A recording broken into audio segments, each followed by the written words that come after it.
di pengadilan Kediri nanti? Ya insya Allah siap, karena itu kan sebagian dari kita mencari keadilan. Ya harus siap, karena itu yang memang saya tuju. Komnas Perempuan hari ini Ya, dan ada maksud dan tujuannya seperti apa? Ya, jadi alhamdulillah tadi aku sudah diterima pengaduan aku, curhatan aku, terutama masalah KDRT aku, dan alhamdulillah Komnas Perempuan dalam hal ini merespon sangat positif ya tentang apa yang aku alami kasus KDRT.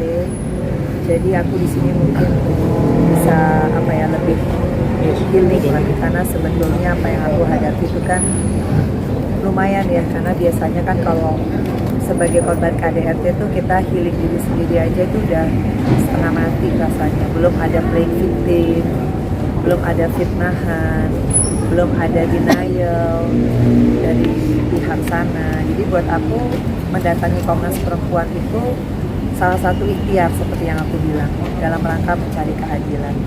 Dan alhamdulillah dari komisioner semua Komnas Perempuan justru menyatakan dan mengapresiasi apa yang aku lakukan dengan tindakan aku melaporkan KDRT. Aku berani speak up sampai di titik ini. Alhamdulillah aku juga terus ya untuk meminta siapapun ya, termasuk Komnas Perempuan, untuk mengawal nanti pengadilan, nanti di peradilannya nanti insya Allah di pengadilan negeri di Kota Kediri, karena TKP-nya di Kediri. Jadi aku mohon juga doanya, karena aku paham banget setelah kita tadi berdiskusi, ternyata korban KDRT dalam hal ini yang menimpa istri itu nomor satu dulu kan. Artinya insya Allah ini menjadi satu semangat juga nih buat teman-teman perempuan yang mungkin mengalami kayak aku, korban KDRT yang masih berproses di kasus hukumnya sendiri. Tapi kita juga on the other hand, kita juga harus healing diri sendiri.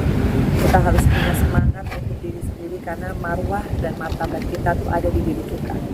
Jadi kedatangan aku alhamdulillah di Komnas Perempuan, insya Allah mereka juga akan mengawal proses hukumnya nanti di PN Kota Kediri. Insya Allah saya minta doanya buat teman-teman juga mengawal ini, untuk mendoakan saya juga supaya saya kuat, karena yang saya hadapi nggak bakal sesederhana itu. Jadi ya alhamdulillah ini ikhtiar saya, mudah-mudahan ini mendapatkan hasil yang luar biasa. Jadi saya juga minta tadi Komnas Perempuan untuk turut merespon ya masalah KDRT ini. Kalau udah dengan urutan pertama menimpa perempuan, artinya ya perempuan ya support perempuan. Jadi buat saya alhamdulillah tepat tadi bisa berdiskusi, banyak banget pencerahan ya Roro yang bisa kita dapatkan. Kebetulan Roro survivor juga untuk korban KDRT. Ya memang kita harus maju, kita nggak bisa melangkah mundur, karena hanya kita yang bisa nolong diri kita sendiri sekali lagi. Dan speak up untuk masalah KDRT sekali lagi itu sebagai satu bentuk apresiasi kita terhadap diri kita sendiri. Jadi yang paling sayang sama diri kita sendiri ya kita sendiri. Jadi kalau kita merasakan KDRT ya dengan segala konsekuensinya ya, kita harus maju ke depan dan jangan takut. Hasil dari obrolan dengan Komnas Perempuan sendiri, mereka sendiri seperti apa memberikan masukan ataupun pembicaraan yang tadi Mbak Vena utarakan di dalam? Mereka feedback apa? Mereka kan harus ada satu mereka akan rilis apa yang saya sampaikan, itu pasti mereka ada konsolidasi lah. Jadi habis itu mungkin mereka akan press release sama teman-teman semua, karena mereka tadi kan juga mendengarkan ya, banyak mendengarkan curhatan kita sama-sama perempuan. Seperti yang saya bilang, perempuan support perempuan. Artinya adanya institusi ini buat saya ini juga membuka ya buat ibu-ibu atau perempuan Indonesia yang mengalami kayak kita KDRT fisik, psikis, atau mungkin apapun lah namanya, karena KDRT itu kan macam-macam ya jenisnya. Yang pertama kita lakukan adalah speak up. Kalau saya sebagai korban KDRT fisik, ada visum, ada barang bukti, memang proses hukum sedang berjalan. Apalagi insya Allah kalau Allah mengizinkan ya mungkin P21 dalam minggu ini, alhamdulillah, artinya kan ini maju terus ke depan. Itu yang saya bilang tadi, bahwa saya butuh support moral bahwa di sini Komnas Perempuan mengapresiasi saya berani speak up. Itu sebagai satu indikator juga. Nah kalau kita nggak berani speak up dengan segala konsekuensi seperti yang saya bilang, karena urutannya biasanya korban KDRT pasti mengalami yang namanya playing victim. Nah itu pertanyaannya, nggak semua perempuan berani mengambil resiko akan di playing victim. Dan saya sudah sekarang menjalani dan mengalami proses itu.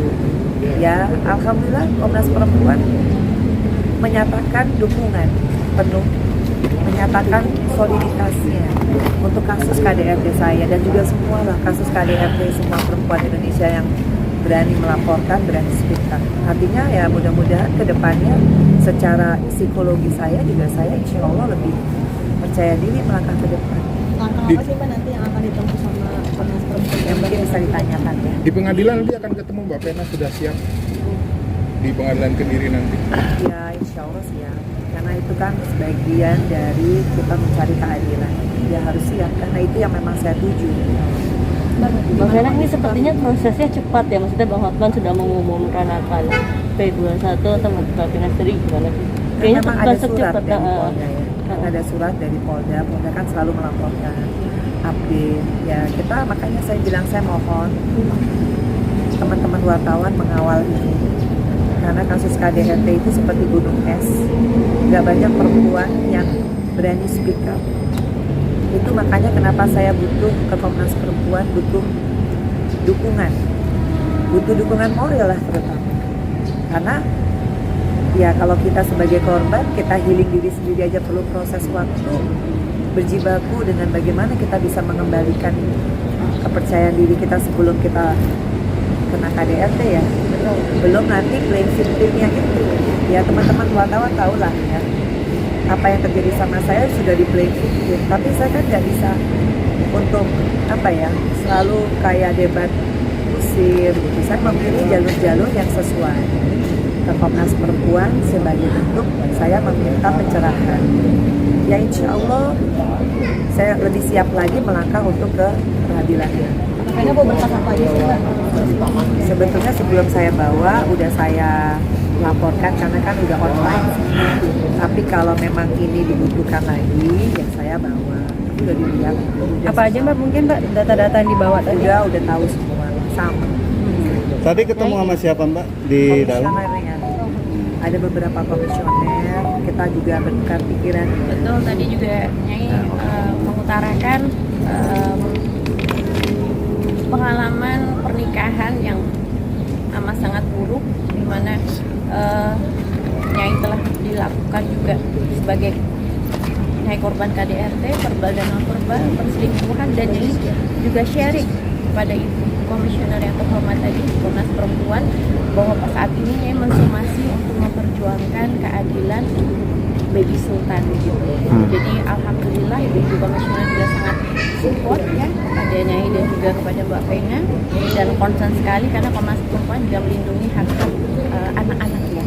Ya, jadinya sangat berterima kasih kepada komisioner-komisioner yang telah menerima kami berdua, dan harapannya tetap terus mengawal kasus Mbak Vena khususnya, dan juga mengawalnya juga untuk bisa melangkah ke depan menjadi pribadi yang lebih baik, dan khususnya memperjuangkan keadilan Baby Sultan yang saat ini sedang diperjuangkan melalui somasinya ini. Mbak Vena hari ini tidak didampingi oleh Kang Hotman, kenapa?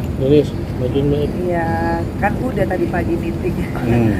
Jadi kalau kegiatan seperti ini itu lebih kepada aku pribadi sebagai perempuan yang mengalami KDRT, ya aku ingin mencari pencerahan juga dari institusi seperti Komnas Perempuan, lembaga independen ya, untuk bisa memberikan pencerahan. Kita ini kan korban KDRT nggak akan pernah ada yang siap.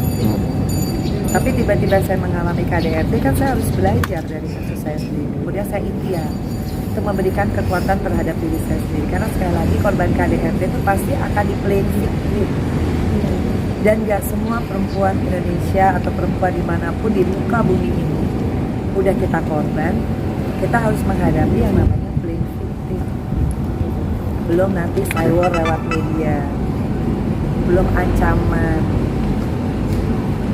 Tapi ya bismillahirrahmanirrahim, dengan pertolongan Allah, tuntunan Allah.